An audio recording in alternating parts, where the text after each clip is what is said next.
panas. Gimana?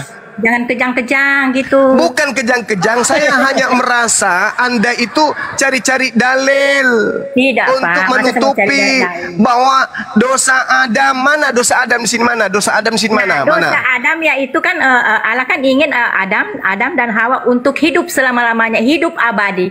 Tapi dia tidak taat kepada Allah. Di mana dalilnya? Dia makan buah itu kan, jangan Di makan mana buah dalilnya? Tuhan mau agar Adam hidup abadi, mana? itu. Jangan Tunjukkan. makan, ya itu dah, jangan makan buah itu. Kalau kamu makan buah itu, kamu akan mati begitu. Yang Yesus tebus itu. Yang saya minta dalilnya mana?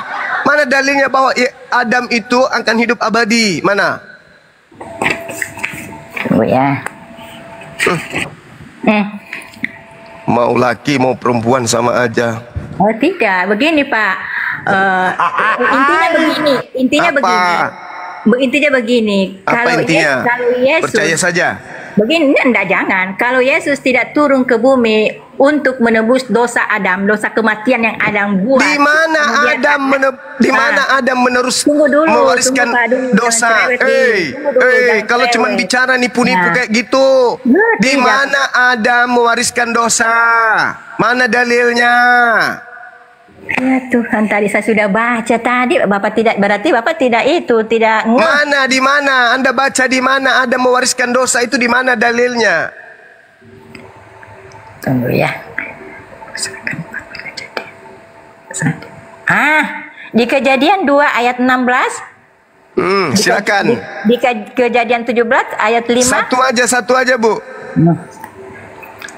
Kejadian 2 16.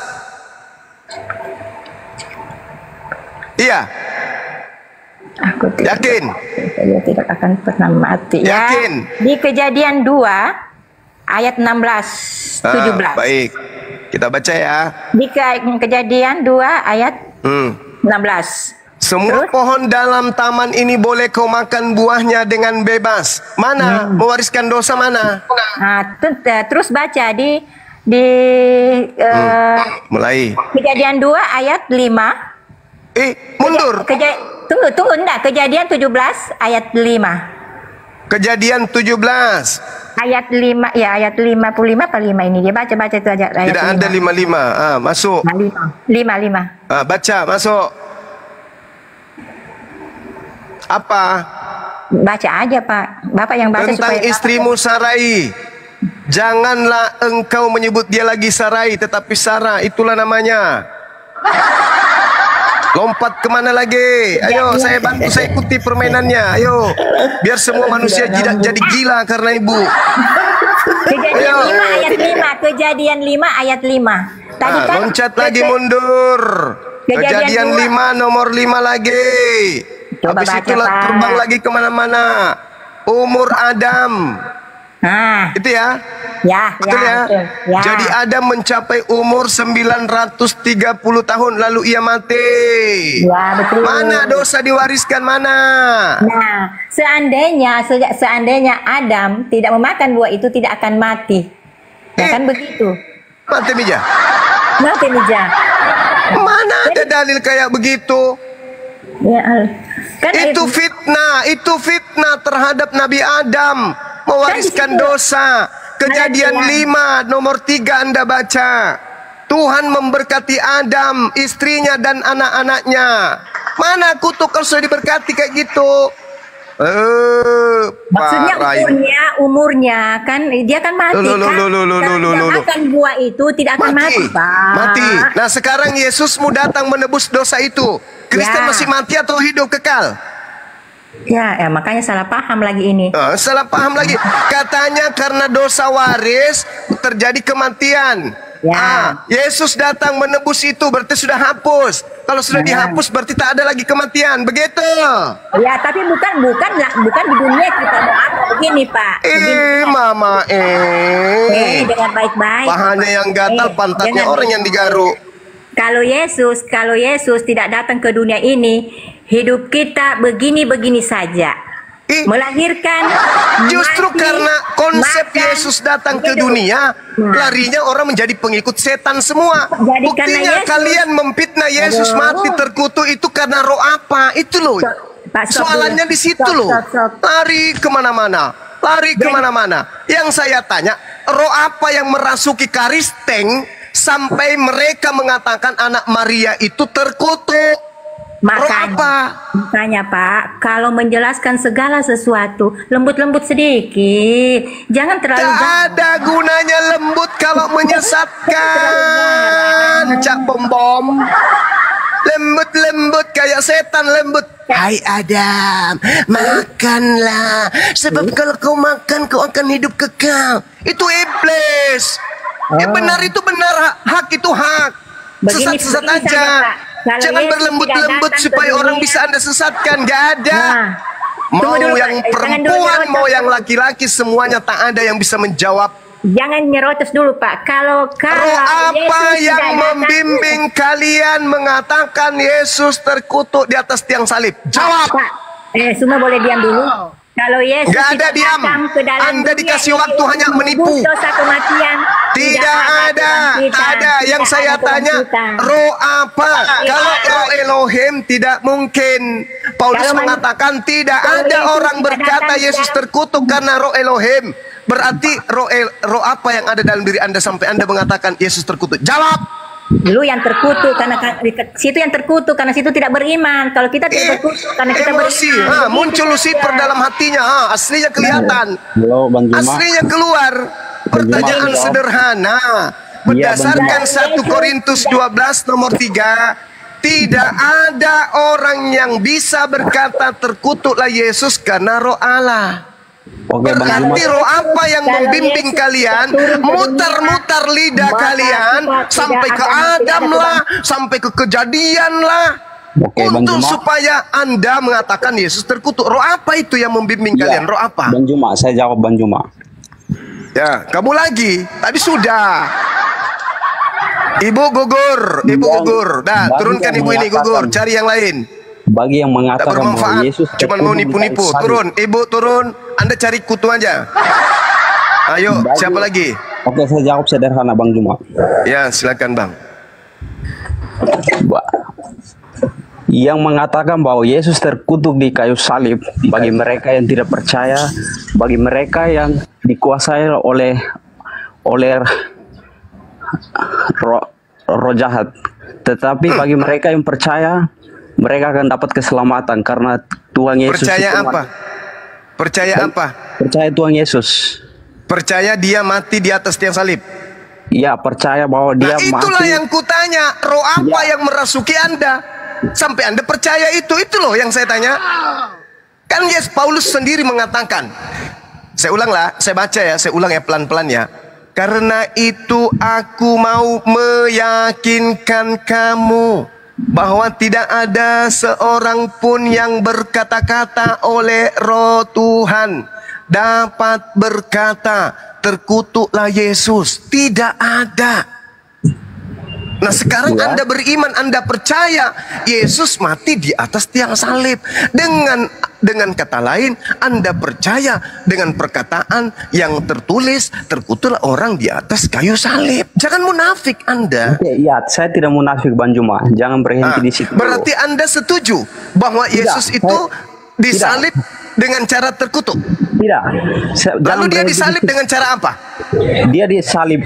Memang Tuhan Yesus disalib dan di firman itu mengatakan terkutuklah orang yang mati di kayu salib. Tetapi dia berarti Yesus ini terkutuk atau tidak? Dia tidak terkutuk karena dia bangkit. Kenapa larinya ke situ judulnya? Yesus, dengar.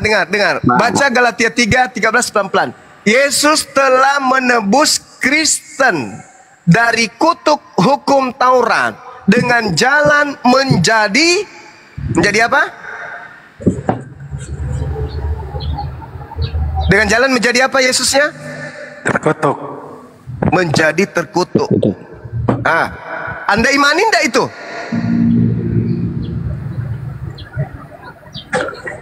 Saya imaninya karena 100% itu manusia dan 100%. Itulah yang kutanya, roh apa yang merasuki Anda sampai Anda mengimani perkataan Yesus terkutuk?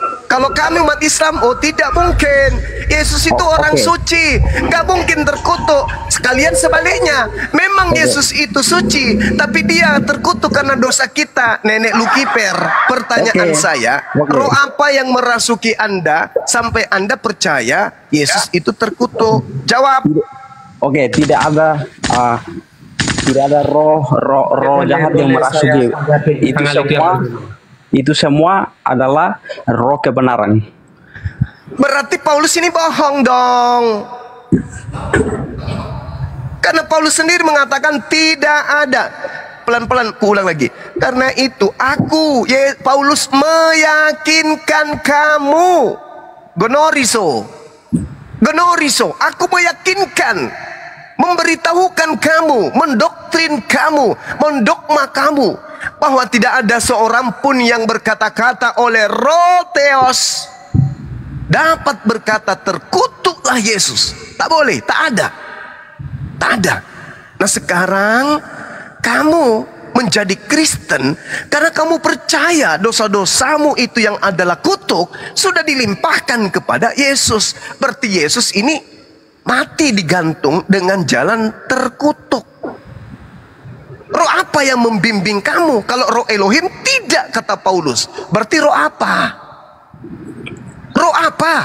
Kan cuma ada dua. Roh Elohim, roh setan. Yang mana di antara keduanya? Kalau roh Elohim, tidak mungkin orang itu beriman Yesus itu terkutuk. Seperti umat Islam. Umat Islam tidak beriman Yesus itu terkutuk di tiang salib. Tidak sama sekali. Hanya Kristen. Maka muncul pertanyaan, roh apa yang membimbing Kristen sampai percaya anak Maria digantung di atas tiang salib dengan menebus kutuk? Itu roh apa yang membimbing kalian? Saya bisa jawab, Bang Juma. Dari tadi kan mau dikasih. Nah, silakan. Selamat siang Bang Juma. Saya Kristen Bang Juma. Iya, silakan Bang. Ya, boleh saya tentang hal itu juga Bang Juma. Iya, silakan saudara Mimi diam dulu. Ya, oke baik. Nah itu kalau mengenai keimanan kita dalam kekristenan Bang Juma tentang adanya terkutuk yang tergantung di tiang salib itu, dalam pemahaman kita Kristen Bang Juma itu kan dulu kalau kita kaji lebih dari mulai dari Adam dan Hawa, di sana dulu pertama kali mereka diusir dari surga itu karena telah melanggar perintah Allah, ya kan? Jadi mereka diusir dengan cara dikutuk, ular pun dikutuk, Adam pun dikutuk, ya. Jadi mengapa dikatakan juga dalam adat istiadat Yahudi, itu di surat Yesaya mengatakan terkutuklah orang yang tergantung di tiang salib, supaya genaplah tentang mengenai hal itu Bang Juma, bahwasanya dosa kutuk tersebut sudah dihapuskan melalui penyaliban Yesus, ya, dalam tiang salib Bang Juma. Jadi dikutuk, Bang, itu dari sorry Bang. Yang dikutuk di situ pada kejadian itu Adam, iblis, atau apa Bang? Ya, iblis, Adam pun juga. Mana dalilnya Adam dikutuk? Tunjukkan.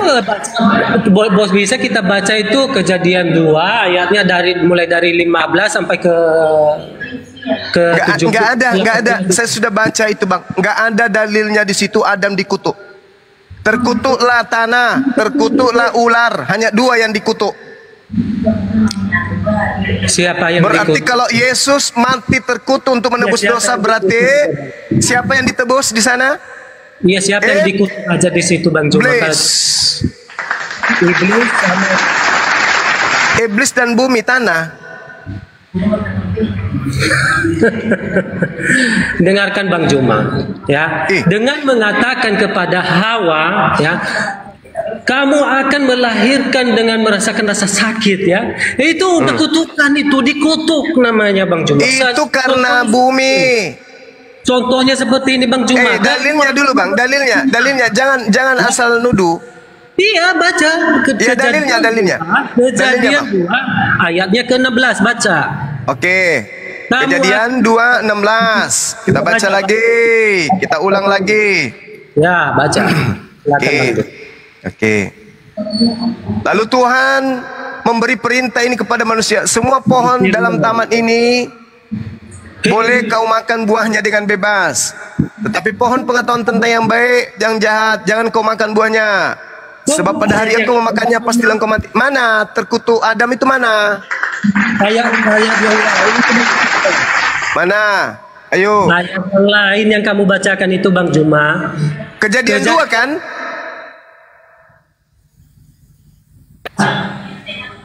Kejadian 2 kan? Kejadian 2 apa kejadian 3? Coba 16.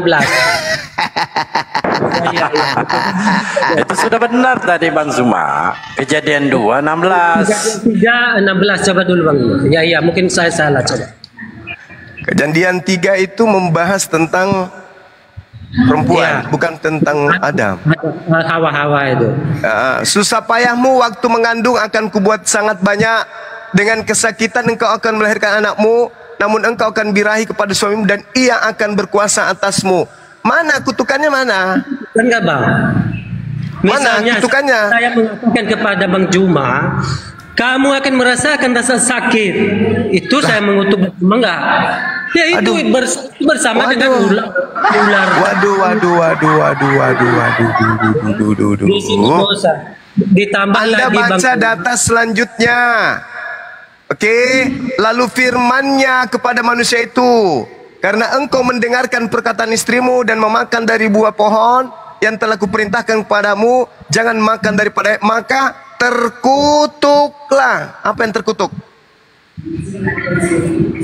Di ayat keberapa itu Bang Juma? Nomor 17-nya. Terkutuklah siapa? Bentar, saya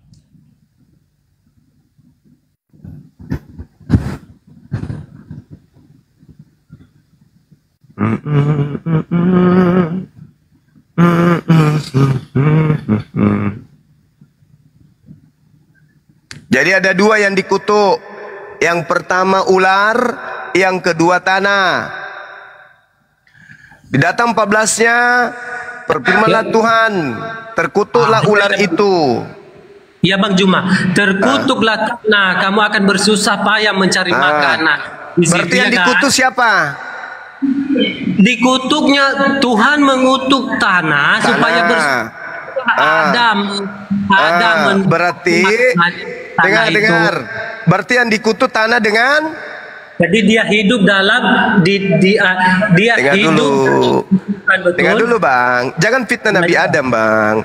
Nomor 14-nya, hai iblis, hai ular, karena engkau berbuat demikian, terkutuklah engkau di antara segala ternak dan di antara segala binatang. Dengan perutmu lah engkau akan menjalar, debu tanah lah yang akan kau makan seumur hidupmu. Iblis, ular yang dikutuk. Yang kedua yang dikutuk adalah tanah, bukan Adam.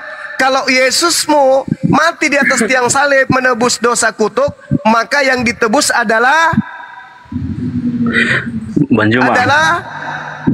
iblis. Iblis. Sekarang saya tanya Bang Juma. Dia membebaskan kutuk itu dari tidak. Jangan buat kesimpulan dari iblis. Bang Juma. Bagaimana kamu? Saya tanya Bang Juma dulu. Sabar. Saya tanya Bang Juma dulu. Udah ya, gagal ya.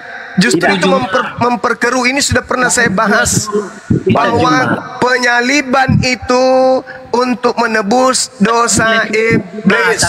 Saya tanya Bang Juma satu poin saja. Saya tanya Bang Juma, oke? Bang Juma yang saya hormati, saya tanya satu poin saja. Udah ya. Jadi yang merasuki kalian itu adalah iblis. Tidak. Karena itulah sebabnya harus kalian mengimani kematian untuk nebus dosa iblis. Jadi iblis sekarang sudah tidak terkutuk lagi karena Yesus telah menebusnya di atas tiang salib. Saya tanya Bang Juma dulu. Nabi Adam itu gimana, Nabi Bang? Adam itu diciptakan dari tanah atau dari apa? Dari debu tanah. Dan tadi mengatakan kutuk tanah itu Adam kan tidak? Adam sudah tercipta lebih dulu, baru tanah dikutuk. Bukan dikutuk dulu tanahnya, baru diciptakan Adam. Kok sama saja? Adam dari tanah. Adam diciptakan Adam dari tanah, yang dikutuk tanah. Iya. Apa akibatnya? Dengar. Terkutuklah tanah karena engkau dengan bersusah payah engkau akan mencari rezekimu dari tanah seumur hidupmu. Semak duri dan rumput duri yang akan dihasilkan bagimu, dan tumbuh-tumbuhan di padang akan menjadi makananmu. Dengan berpeluh engkau akan mencari makananmu sampai engkau kembali lagi menjadi tanah. Karena dari situlah engkau diambil, sebab engkau debu tanah dan kembali menjadi debu. Iya, karena tanah yang paling suci itu diciptakan Allah itu sudah menjadi noda, sudah menjadi dosa. Makanya terkutuklah tanah itu. Sekarang ketika Yesus menebus kutukan-kutukan itu, apakah manusia masih bekerja? Masih bertani? Itu di bumi. Masih. Lalu apa yang ditebus Yesus? Yang ditebus Yesus setelah kematian akan ada kebangkitan. Kematian. Oke. Parah. Ada dua yang dikutuk, iblis dan tanah. Kalau kau mengimani Yesus terkutuk di atas tiang salib karena dosa, maka yang ditebus di situ adalah iblis dan tanah. Hebat kali. Jangan salah artikan, jangan buat kesimpulan sendiri. Sabar Bang Juma. Ini kita sabar. Kami mengimaninya Juma. Saudara, Yesus ini sebenarnya menebus dosa apa? Kami membaca ayat-ayat Qur'anmu dan menyimpulkan sendiri, kamu terima nggak? Sekarang Yesus menebus dosa apa? Kutanya dulu. Iya, Bang Juma, aku jawab. Kalau saya menyimpulkan ayat Quran, kamu terima. Kamu nggak ngerti Quran, baca aja Kiga. Masa kau mau menyimpulkan? Itu Allah itu maha baik, maha pengasih. Saya tanya, saya ulang lagi ketiga kalinya. Dosa apa yang ditebus Yesus? Yesus menebusi kutuk dosa manusia dan iblis. Kenapa jadinya manusia? Mana dosa kutukan ke Adam lah ada. Yang dikutuk itu tanah dan iblis. Tanah dan iblis karena Adam dari tanah. Berarti dengan demikian Anda sudah mengakui bahwa dosa iblis sudah ditebus. Karena iblis diciptakan dari Tuhan. Cok, ada pasien lain nggak? Naikkan yang lain. Siap gurunya. Bang Juma, saudara, jangan gengsi terhadap kebenaran, Bung. Ketika Anda mengatakan Yesus terkutuk, yang mengajarkan Anda itu bukan Tuhan tapi setan. Apa buktinya? Anda mengatakan dosa yang ditebus Yesus adalah dosa kutuk. Ternyata yang dikutuk di sana iblis. Berarti Yesus mati menebus dosa iblis. Yang mengimani itu juga kerasukan iblis. Tidak, Bang Juma lagi yang tidak? Tidak, Bang Juma harus gentle. Bang Juma hanya mengatakan Adam iblis. tidak dikutuk, Adam diberkati. Di Al-Quran Adam diberkati. Fatalaqqa Adamu min Rabbi kalimatin fataba alaih. Innahu huwat tawwabur rahim. Adam diberkati, keturunannya diberkati. Yang dikutuk iblis. Dan kalau Anda mengimani Yesus mati terkutuk karena dosa, maka Yesus sedang menebus dosa iblis. Maka wajar Yesus mengatakan dalam Yohanes 6 nomor 70, bukankah aku yang memilih engkau yang 12 dan satu di antaramu iblis? Siapa yang satu itu? Yudas. Maka yang digantikan oleh Allah untuk menggantikan Yesus adalah Yudas. Berarti yang kau sembah itu adalah iblis. Jangan buat kesimpulan sendiri, Juma. Berdasarkan data. Data di mana, Juma? Kamu yang membuat kesimpulan sendiri. Yang terkutuk di atas tiang salib menurutmu siapa? Tanya dulu. Yang terkutuk di atas tiang salib menurut kamu siapa? Ya, dengarkan ya. Dengarkan. Yang terkutuk di atas tiang salib itu siapa? Anda ingin mengatakan Yesus. Pasti kutanya, roh apa yang merasuki Anda mengatakan itu? Anda nggak bisa. Serba salah kan? Yang terkutuk di atas tiang salib siapa? Yesus atau Yudas? Ada alasannya, Yesus yang digantung itu sekarang pertanyaannya, roh apa yang merasuki Anda sampai Anda mengatakan Yesus yang mati terkutuk di tiang salib? Itu di surat Yesaya mengatakan tentang hal itu. Roh apa yang merasuki Anda sampai Anda mengatakan Yesuslah yang mati terkutuk di atas tiang salib? Roh apa? Jangan roh apa? Pertanyaan saya, roh apa yang merasuki Anda sampai Anda mengatakan Yesuslah yang tergantung di tiang salib? Roh apa? Roh Jibril. Roh Jibril. Roh Jibril. Oh, kenal sama Roh Jibril juga.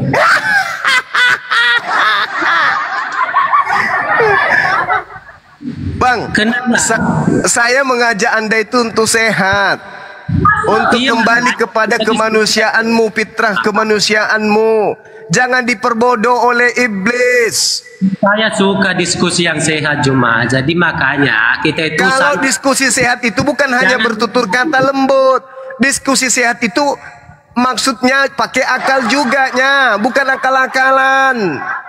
Makanya saya tertawa. Paulus mengatakan tidak ada seorang pun yang mampu berkata dengan roh Tuhan Yesus itu terkutuk, tak ada. Nah, kalian mengatakan yang mati di atas tiang salib itu Yesus. Pertanyaan saya, roh apa yang merasuki Anda? Karena kalau roh Tuhan tidak mungkin. Roh Jibril.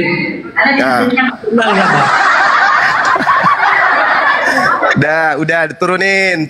Udah nyerah kalau udah kayak itu artinya nyerah. Hostnya harus tahu-tahu. Dia mau lari malu, mending diturunin. Mau lari malu, mending dibantu untuk pergi. Gitu. Selamatkan Anda, selamatkan. Bagus. Turun dulu, host. Turunkanlah dulu. Makasih ya Bang Zuma ya. Ya, kasih Bang.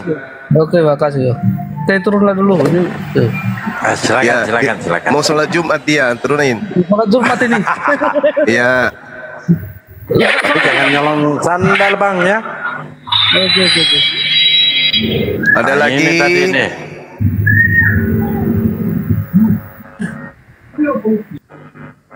Ada lagi. Ini pongkal. Kok turun juga dia? Tadi nanti petantang petenteng di bawah. Maaf ya teman-teman, apa yang saya lakukan ini sekedar untuk jadi peringatan saja. Anda mau merenungkan silakan. Toh ini ada tertulis di kitab yang kalian imani sebagai firman Tuhan. Saya berserah diri kepada Allah. Yang saya sampaikan ini hanya unsur yang ada di dalam kitab saudara. Pijakan saya berbicara adalah kitab suci saya. Wa iyyaduuna illa syaitanan marida. Yang kalian sembah itu adalah setan menurut kitab suci saya. Dan terpapar itu sangat jelas ketika Paulus memberikan sinyal. Tidak ada seorang pun yang karena roh Allah bisa berkata Yesus terkutuk atau terkutuklah Yesus. Tak ada. Sedangkan Kristen dibentuk dan dilahirkan dari penyaliban. Tanpa penyaliban Kristen tak ada. Berbicara mengenai penyaliban, Yesus mati terkutuk untuk dosa-dosa kalian. Ada yang mengatakan dosa Adam, ada yang mengatakan dosa asal, ada yang mengatakan dosa warisan. Tapi Paulus mengatakan dosa kutukan Taurat. Entah apa-apa ajanya. Yang pasti Yesus menanggung kutuk di atas tiang salib. Kalau saya kembali ke materi beberapa tahun yang lalu, Yesus mati menebus dosa iblis. Itu faktanya itu di situ. Oke? Karena iblis yang terkutuk pada saat kejadian di Eden. Tapi kalau Anda lagi-lagi lari, lalu mau kemana? Oh, dia menebus kutuk Taurat. Taurat itu hanya untuk Bani Israel, bukan untuk kalian. Jadi kalau Yesus mati menebus kutuk Taurat, berarti menebus untuk Bani Israel, bukan untuk saudara. Lalu mau kemana sekarang? Mau kemana perginya? Oh, kita ke ini aja Bang, kemana? Ke Yohanes 1 nomor 2, gitu. 1 Yohanes berapa? 1 Yohanes 1, 2 nomor 1 gitu. Anak-anakku yang terkasih itu. Hal-hal ini kutuliskan kepadamu supaya kamu jangan berbuat dosa. Namun jika seorang berbuat dosa, kita mempunyai seorang pengantara pada Bapa, yaitu Yesus Kristus yang adil. Maksudnya ini, maunya larinya ke sini. Oh enggak Bang Suma, Yesus itu mati bukan tebus dosa. Yesus itu mati bukan untuk nebus kutuk, dosa waris atau dosa asal. Yesus itu mati supaya kalau ada orang Kristen berdosa, mereka nggak khawatir sebab ada Yesus sebagai pendamai. Itu maksudnya. Hai anak-anakku yang kukasihi, janganlah engkau berbuat dosa. Tapi kalau kau berbuat dosa, tak apa-apa. Toh ada Yesus sebagai pendamai dosa kita. Itu maksudnya. Sudahlah saudara-saudaraku ya, pakailah logika sehatnya. Masa akan ada orang mati terkutuk untuk dosa-dosa waris lah, dosa setan lah, dosa kutuk lah. Entah kemana-mananya perginya kalian ini. Ayolah kawan. Ini Allah subhanahu wa ta'ala mengatakan dalam Al-Quran, wa makaru wa makarallah wallahu khairul makirin. Orang-orang Yahudi ahli Taurat membuat makar untuk membunuh nabinya yang datang di tengah-tengah mereka. Allah membalas tipuan itu. Wa makaru wa makarallah wallahu khairul makirin. Allah membalas dan Allah mengatakan, aku adalah sebaik-baiknya pembalas tipu daya. Oke? Nah, ketika orang-orang Yahudi membuat tipu daya, membuat makar, Allah balas itu. Salah satu pembalasannya terbukti dengan tangannya sendiri terurai kemudian 1 Korintus 12 nomor 3. Tak ada orang yang bisa berkata Yesus terkutuk dengan roh Allah, enggak ada. Dengan sendirinya Allah secara nyata membalas makar itu. Artinya bagi orang-orang yang mampu untuk keluar dari lingkaran itu, ayo segera keluar. Sadarkan diri Anda. Sadarkan. Jangan kemana-mana. Imamat 1 nomor 2. Katakanlah kepada orang-orang Israel, apabila mereka hendak mempersembahkan persembahan penebusan dosa kepada Elohim, ajarlah mereka untuk mempersembahkannya dengan mempersembahkan hewan ternak, yaitu domba, kambing, sapi, lembu. Itu Imamat 1-2. Kenapa kemudian muncul di dalam Yohanes 1 nomor 29, inilah anak domba. Kenapa Yesus dikatakan anak domba di sana? Karena nanti akan dijadikan sebagai penebus dosa. Karena Tuhannya orang Yahudi tidak mau diserahkan kepadanya, darah manusia nggak mau. Supaya ditutupi ajaran paganisme atau penyembahan kepada Molok, Yesus itu dikatakan anak domba. Supaya tidak dikatakan menyerahkan kepada Dewa Molok. Karena hanya Dewa Molok yang membutuhkan persembahan darah anak manusia. Kalau Tuhan minta darah domba. Supaya Yesus ini dikatakan demikian, domba, maka Yesus disebut anak domba. La haula wala quwata illa billah. Cobalah renungkan itu. Pikirkanlah itu saudaraku. Saya dibilang penghujat, penista. La haula wala quwata illa billah. Ya kalau Anda bertentangan dengan Yesus, pasti Anda bertentangan dengan Bang Suma, pasti itu. Tapi kalau ajaran Yesus yang kalian ikuti, kalian tidak akan bertentangan dengan Bang Suma. Percayalah. Percayalah. Di mana Yesus menyatakan persembahkanlah hewan kurban. Kalau yang tadi imamat itu Nabi Musa. Kalau Yesus di mana? Matius 8 nomor 4. Pergilah, perlihatkan dirimu kepada imam. Berilah persembahan sebagaimana persembahan yang diperintahkan oleh Nabi Musa. Apa yang diperintahkan Nabi Musa untuk dipersembahkan rupanya? Apa? Orang? Manusia? Atau hewan? Hewan Bang Suma. Terus kenapa Anda memberikan anak Maria? Oh tidak Bang Suma, itu kan sudah dijadikan anak domba.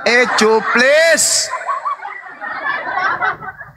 Ayolah saudara-saudaraku, dadarlah, gara-gara ketikan ini, sadarlah. Sadar gurunya, sadar. Iya sadar, bukan dadar ya. Sadarlah. Jangan masuk Islam, jangan. Nggak usah.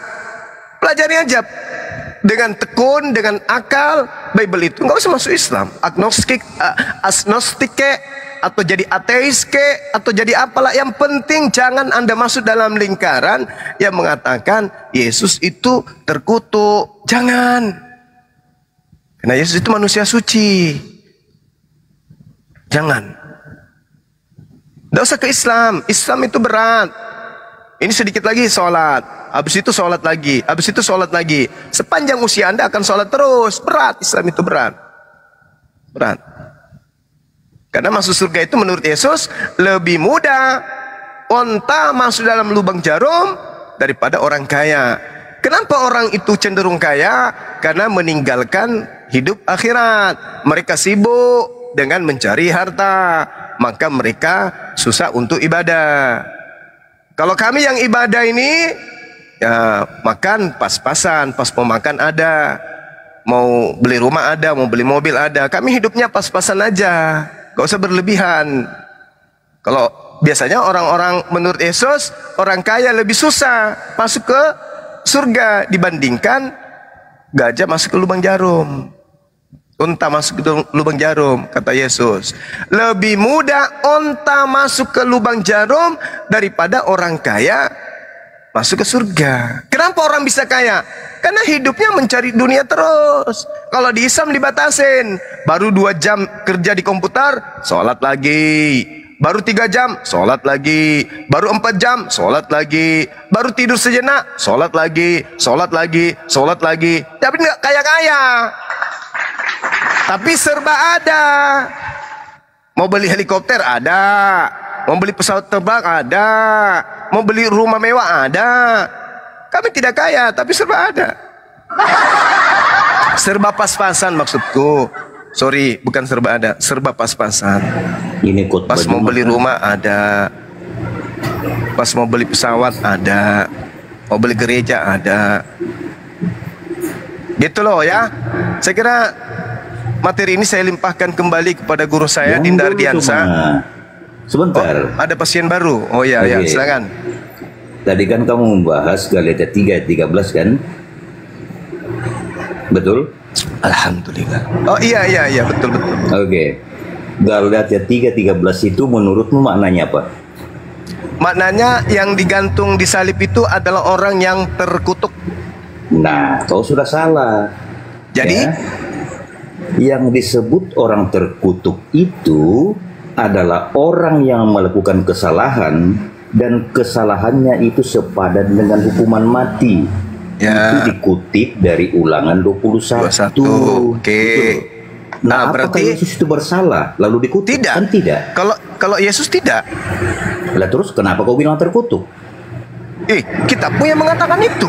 Di mana dikatakan terkutuk? Galatia 3 kan? Oh salah.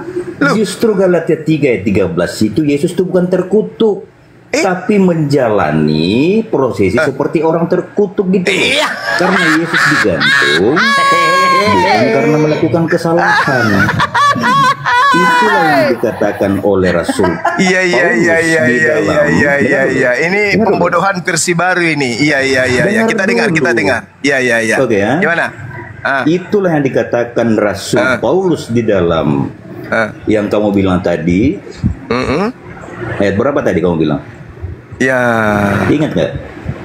Ya, justru Anda ingat nggak yang saya katakan tadi? Bentar ya.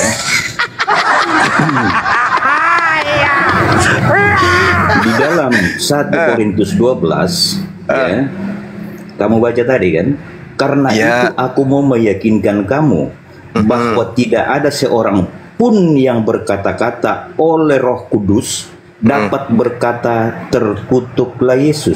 Karena memang Yesus tidak terkutuk di dalam. Jadi lalu yang mati di atas tiang salib siapa? Gini, dengar dulu. Yang disebut orang terkutuk itu adalah orang yang melakukan kesalahan lalu digantung. Lalu yang mati di atas tiang salib ini siapa? Nah, Yesus itu digantung bukan karena melakukan kesalahan, tetapi karena desakan orang Yahudi. Gitu loh. Ya. Lalu menurut iman Kristen kematian Yesus itu untuk apa?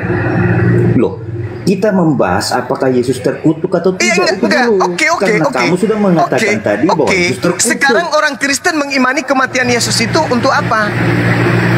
Itu bukan itu dulu yang kita bahas. Tentang makna Galatia 3:13 dulu. Yang saya tanya ini Kristen. Kristen mengimani Yesus itu terkutuk di atas tiang salib. Dengar dulu, tidak mungkin Paulus membuat dua pernyataan yang bertolak belakang. Kenapa tidak? Buktinya? 1 Korintus 12. Kau dengar dulu. Kau dengar dulu. Rasul Paulus mengatakan di dalam 1 Korintus 12 tadi bahwa Yesus tidak terkutuk. Otomatis di Galatia 3:13 itu memang dia tidak terkutuk, karena yang disebut terkutuk itu kalau orang melakukan kesalahan lalu digantung, gitu loh. Sesuai Ulangan 21. Nah, sementara Yesus ketika diadili oleh Pilatus memang tidak ada kesalahannya, bahkan berkali-kali Pilatus berarti ini salah, berarti ini salah sasaran berarti Yesus, ya. Berarti bukan ini korban sasaran. Tetapi Yesus digantung itu disalibkan karena desakan orang Yahudi. Berarti salah sasaran. Salah sasaran gimana? Loh, kan yang harusnya mati adalah orang yang terkutuk, betul? Oh tidak, bukan begitu. Itu kelihatan kau nggak paham Alkitab, tapi so tahu gitu loh. Anda mengatakan bahwa sesuai yang dikutip Ulangan 21, orang yang mati digantung itu seharusnya adalah orang yang punya dosa sepadan dengan hukuman mati, betul? Betul. Betul. Yesus tidak punya dosa, betul? Tetapi digantung kan? Tetapi digantung, berarti salah sasaran. Kenapa digantung? Kenapa digantung? Berarti salah sasaran. Dengar dulu, kenapa Yesus digantung itu dulu? Yesus digantung itu karena difitnah. Difitnah apa? Difitnah, menghujat Elohim, difitnah dengan kesaksian-kesaksian palsu. Berarti Yesus adalah korban salah sasaran, betul? Bukan salah sasaran, kau sudah tahu bahwa Yesus digantung karena difitnah. Iya, berarti salah sasaran sebenarnya. Karena hukuman gantung itu hanya berlaku bagi orang yang terkutuk, betul? Loh, tidak begitu. Ulangan 21 tadi apa? Kita baca, dengar dulu. Kita baca Yohanes 19 ya. Kau dengar dulu lah, kau tuh bernarasi panjang lebar, tapi nggak paham Alkitab. Anda mengatakan yang digantung itu harusnya orang yang sepadan dengan hukuman mati. Dengar dulu. Yesus tidak memiliki dosa yang sepadan dengan hukuman mati. Dengar dulu, tapi ternyata Yesus yang disalib. Berarti Yesus korban salah tangkap. Dengar dulu. Jadi di dalam Yohanes 19, kau dengar dulu. Pilatus keluar lagi dan berkata kepada mereka, orang Yahudi, sudahlah, kita udah lewati itu, Bang. Kau dengar kita udah lewati. Baca aja Matius. Udah lewati itu, sudah dilewati. Baca Matius 27 nomor 18. Pilatus mengetahui bahwa mereka menyerahkan Yesus karena dengki. Udah selesai. Terus cuma nggak ngerti apa-apa gitu loh. Sekarang saya tanya, ada nggak dosa Yesus? Dengar dulu, saya bernarasi. Nggak usah kamu bernarasi, saya udah paham. Saya udah telan semua pengetahuan-pengetahuan kayak gitu. Sekarang endingnya aja, Yesus disalib itu karena memang dia punya dosa atau tidak? Kutanya dulu. Sudah bilang tadi karena difitnah, gimana sih? Nah, karena difitnah. Karena difitnah kan? Kalau dia sedangkan aturannya Tuhan, dengar, aturannya Tuhan, yang digantung di tiang salib itu adalah orang yang dikutuk oleh Tuhan karena melakukan dosa yang sepadan dengan hukuman gantung. Betul? Betul? Jangan kau ajarin saya. Jangan ajarin saya, Bung. Kakekmu belum lahir, saya udah tamat pelajari Bibelmu. Nggak paham Alkitab, tapi sok tahu. Sekarang saya tanya, berdasarkan Ulangan 21, dasar hukumnya jelas. Yang digantung itu wajib orang yang melakukan dosa setara dengan hukuman mati. Betul? Betul. Yesus ada nggak dosa yang setara dengan hukuman mati? Justru karena tidak ada dosa lalu digantung, makanya dia tidak terkutuk deh. Gitu loh. Oke. Gimana sih kamu itu? Baik. Yesus tidak terkutuk. Oke? Yesus tidak terkutuk. Sekarang pertanyaan saya. Untuk apa Yesus mati di atas tiang salib? Jawab. Ya. Kita baca di dalam Markus 10 Ya. Ayat 32 sampai 45 ya. Oke. Kita fokus saja di ayat 45 sebentar ya. Itu perkataan Yesus sendiri loh ya. Ya, silakan. Ya. Sabar. Yesus mengatakan di situ karena anak manusia juga datang, artinya dia datang bukan untuk dilayani, melainkan untuk melayani dan untuk memberikan nyawanya menjadi tebusan bagi banyak orang. Oke. Terus? Nah, sekarang begini. Menurut saudara, kalau Markus 10 ini Anda jadikan sebagai patokan, ini Markus pengikut Paulus berkata, tetapi Yesus memanggil mereka lalu berkata, betul?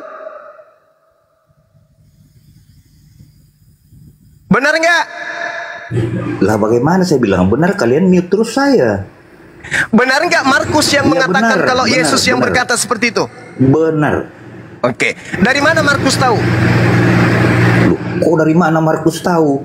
Markus itu kan Markus itu kan teman-temannya Rasul Petrus, gimana sih? Yang saya tanya, bukan ini Markus temannya siapa? Dari mana Markus tahu kalau Yesus memanggil mereka, lalu Yesus berkata demikian?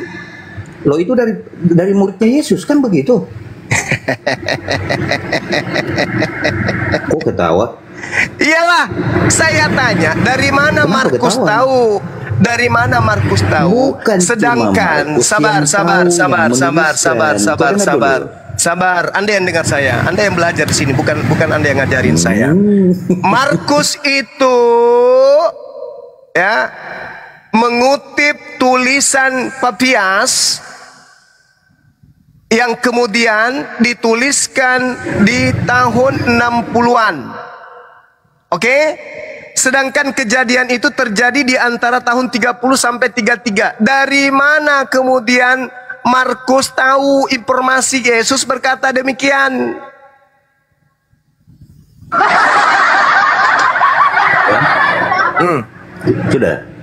Sudah. Saya mengatakan bahwa informasi yang ditulis itu bukan cuma Markus yang tulis. Di dalam Injil Matius pun ada. Matius kapan ditulis? Oke ya. Kemudian kau dengar dulu. Kemudian Rasul Petrus sebagai murid Yesus juga menuliskan di dalam suratnya. Oke ya. Di dalam 1 Petrus 3 ayat 18 dia mengatakan, sebab juga Kristus telah mati sekali untuk segala dosa kita. Ia yang benar untuk orang-orang yang tidak benar, supaya ia membawa kita kepada Allah. Ia yang telah dibunuh dalam keadaannya sebagai manusia, tetapi yang dibangkitkan menurut roh. Nah, kamu bantah apa? Rasul Petrus sendiri mengatakan begitu. Saudara, saya katakan kepada saudara bahwa tadi Markus itu diperkirakan tahun 60-an sampai 130-an, lari ke Matius. Matius itu juga nanti sampai tahun 130 tidak diketahui siapa penulisnya. Oke? Jadi informasi-informasi yang kau sebutkan tadi itu informasi gelap. Loh, kok gelap gimana? Siapa penulis Matius? Siapa penulis Matius? Siapa penulis Markus? Apakah mereka orang-orang yang menjadi saksi mata kejadian? Ini tulisan Rasul Petrus sendiri loh. Petrus lagi yang kamu bawa. Petrus lagi yang saudara bawa. Lah iya, karena Alkitab itu bukan kesaksian tunggal seperti Al-Quran. Kesaksian banyak orang. Gimana sih kamu itu? Saya tanya sama saudara. Ketika diyakini bahwa penulisnya kitab Petrus itu dituliskan antara tahun 66 Masehi sampai di tahun 81 Masehi, menurut saudara ini penulisnya mendapatkan informasi dari mana? Loh, kok penulisnya Petrus sendirilah? Saya tanya, kalau Petrus sendiri yang menulis, berarti ada kisaran 30 tahun jarak antara kejadian sampai kepada Petrus menulis. Ya, apakah Petrus ini penghafal? Gini loh. Petrus ini penghafal saja itu ditulis tahun 90-an oleh Yohanes. Petrus ini penghafal. Terus masalahnya apa? Petrus ini penghafal. Kok penghafal? Pelaku sejarah. Petrus hidup bersama dengan Yesus. Batasannya hanya sampai tahun 33. Nanti dia menulis kemudian di tahun 65 sampai 81, bahkan ada yang memperkirakan tahun 96. Pertanyaan saya, apakah antara kejadian kurang lebih 40 tahun itu sebelum Petrus menulis dia hafal? Loh, itulah karena kau nggak paham Alkitab deh. Saya bacakan ya. Atau penulis kitab Petrus itu adalah orang yang tidak dikenal yang melakukan penyelidikan. Bentar ya. Kita baca di dalam Yohanes 14 ya. Yohanes 14 lagi. Dengar dulu. Iya, Yohanes 14 lagi. Dikatakan di sini Yesus berkata, tetapi penghibur ya, yaitu Roh Kudus yang akan diutus oleh Bapa dalam namaku, dengar, dialah yang akan mengajarkan segala sesuatu kepadamu dan akan mengingatkan kamu akan semua yang telah kukatakan kepadamu. Apa yang Saudara, kitab Yohanes ini tadinya tidak diketahui siapa penulisnya. Dan diperkirakan ditulis di tahun sekitar tahun 140. Pertanyaan yang sama. Apakah Yohanes ini penghafal? Jangan loncat-loncat. Gini loh. Tadi Anda membawa surat, dengar dulu. Membicarakan kejadian yang terjadi, di mana kejadian itu ditulis di tahun 1440, tahun 140. Kejadiannya tahun 30-an, dituliskan tahun 140. Pertanyaan saya, apakah penulis Yohanes itu hidup sesaman dengan Yesus? Dengar dulu ya. Dengar dulu ya. Pertanyaan saya, apakah penulis Yohanes sesaman dengan Yesus? Kau dengar dulu deh. Dengar dulu. Tadi apakah penulis Yohanes sesaman dengan Yesus? Tadi kau mempertanyakan bagaimana Rasul Petrus bisa mengingat tentang kejadian 30 tahun sebelumnya. Nah, saya sudah membacakan tadi kan dalilnya kan, bahwa Roh Kudus itulah jadi satu Petrus dengan dua Petrus itu dihafal Rasul, sehingga bisa mengingat segala sesuatu yang diajarkan oleh Yeshua HaMashiach. Saudara, jangan mimpi terlalu jauh. Itu selalu bisa menjawab. Dengar, pertanyaan saya. 1 Petrus, 2 Petrus itu apakah kitab yang dihafal oleh penulisnya? Dihafal bagaimana? Ngapain dihafal? Dia kan pelaku sejarah. Kok harus dihafal? Kalau dia pelaku sejarah, berarti dia menulis sejarah, betul? Kalau dia pelaku sejarah, kenapa?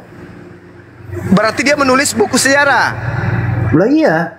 Oh, berarti bukan firman Tuhan, tapi sejarah. Injil itu atau Alkitab itu adalah kitab sejarah yang berisi firman-firman Tuhan, gitu loh.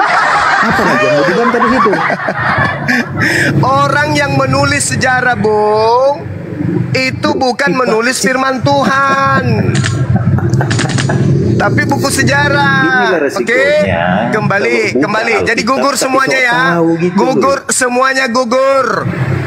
Kitab Markus, kitab Matius, kitab Petrus, kitab siapa lagi? Yohanes, gugur semua. Sekarang Petrus, karena ini Petrus kan karangannya sendiri. 1 Korintus 12 nomor 3. Tidak ada orang yang mampu berkata Yesus mati terkutuk karena Roh Elohim. Paulus mengatakan terkutuklah Yesus di atas tiang salib. Loh, kan sudah dibahas tadi, Yesus tidak terkutuk di dalam. Siapa bilang tidak terkutuk? Siapa bilang tidak terkutuk?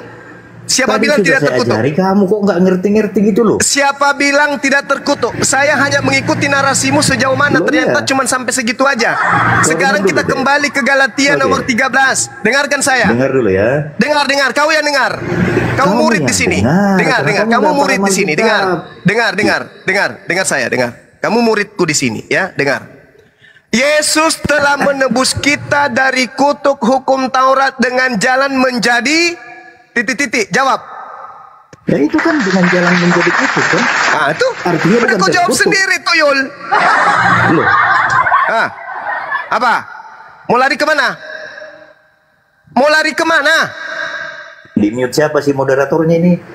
Mau lari kemana ente, Bung? Mau lari kemana ente? Sebenarnya tentang Alkitab. Dia nggak ngerti. Yesus telah menebus Kristen dari kutuk Taurat dengan jalan menjadi apa? Ya, jalan seperti orang terkutuk kan? Jalan seperti orang terkutuk, mulai. Karena memang tidak terkutuk. Mulai pakai jurus mimbar gereja. Yesus telah menebus Kristen. Yesus telah menebus Kristen dari kutuk hukum Taurat dengan jalan menjadi titik-titik karena Kristen. Titik-titiknya apa tadi kamu bilang? Titik-titiknya tadi apa? Bertanya, temanmu mute saya. Terus bagaimana saya menjawab? Makanya jangan curhat. Itulah kalian. Jangan curhat, jangan curhat. Jawab, saya ulang. Yesus telah menebus kita. Dengar makanya kalau kau nggak mau di-mute, tuyul. Gantian kita ngomong. Pada saat saya ngomong, kau diam. Dengar. Yesus telah menebus Kristen dari kutuk hukum Taurat dengan jalan menjadi kutuk karena Kristen. Kau bilang tidak kutuk. Kau sendiri yang menyatakan kutuk. Dasar penipu. Kau mau pakai jurus apa? Kau mau bawa kitab Petrus, kau mau bawa kitab Matius, kau mau bawa Yohanes, kau bawalah semuanya itu. Surat-surat kepompongmu. Gak ada yang betul. Ku ikutin alurnya, mau kemana perginya ini? Mana perginya? Karena saya juga belajar kan? Mau kemana perginya? Ujung-ujungnya ternyata gitu aja. Kembali ke materi. Ini pengakuan Paulus. Kalau Paulus, dia betul-betul, ini konsep. Konsepnya Paulus ini yang diuji. Kalau yang tadi itu kan hasil penyelidikan mereka. Kalau ini bukan penyelidikan. Paulus menulis bukan hasil penyelidikan. Paulus menulis bukan kesaksian-kesaksian. Berbeda dengan yang lain. Kesaksian. Kalau ini bukan. Ini dia menerimanya langsung dari makhluk yang bernama Yesus. Kata dia. Aku menerima Injil bukan dari manusia, tapi dari Yesus. Pengakuannya itu. Galatia 1 nomor 11. Maka dia harus diuji nih kebenarannya. Kau tabrakan dengan dalil-dalil yang ditulis jauh. Ini dia katakan, Yesus telah menebus Kristen dari kutuk Taurat dengan jalan menjadi kutuk karena Kristen. Nah ini menjadi kutuk dia. Anda aminkan? Amin. Haleluya. Anda aminkan bukan? Anda aminkan bukan? Maka pengaminan Anda itu saya tanya, roh apa yang membimbing Anda mengaminkan pengakuan Yesus? Kalau Yesus itu, pengakuan Paulus, kalau Yesus itu mati dengan cara kutuk. Dari tadi ditanya, mau balik sana sini, bikin muak tahu nggak? Mana tempat sampah? Aku mau muntah. Teman-teman, tempat sampah sini. Tempat sampahnya dulu mana? Itu sebelah Gurunda. Dijawab aja Dep, dijawab apa? Dijawab apa? Roh apa? Itu pertanyaannya. Roh apa? Pertama, jangan dipotong ya. Saya bernarasi bahwa si Suma ini sebenarnya nggak paham Alkitab. Jangan curhat. Tapi sering. Jangan curhat, langsung dijawab pertanyaan. Memang ada aneh-anehnya. Sudah dikasih kesempatan dinaikkan lagi ke sini. Kristus telah menebus Kristen dari kutuk hukum Taurat dengan jalan menjadi apa? Menjadi apa? Kutuk. Menjadi apa? Aku tanya dulu kau. Kutuk. Menjadi kutuk kan? Kamu aminkan tidak ini? Tidak. Berarti kau bantai Paulus. Harus kau bantai nih Paulus berarti. Gengsi, malu. Kalau Anda membantai ini berarti Anda sudah mengiyakan saya. Dengan kata lain, Anda ketampar dengan pernyataan saya bahwa yang membimbing kalian menyatakan Yesus terkutuk itu adalah roh selain roh Elohim. Selain roh Elohim apa? Hah? Bintang Timur. Sederhana kok itu.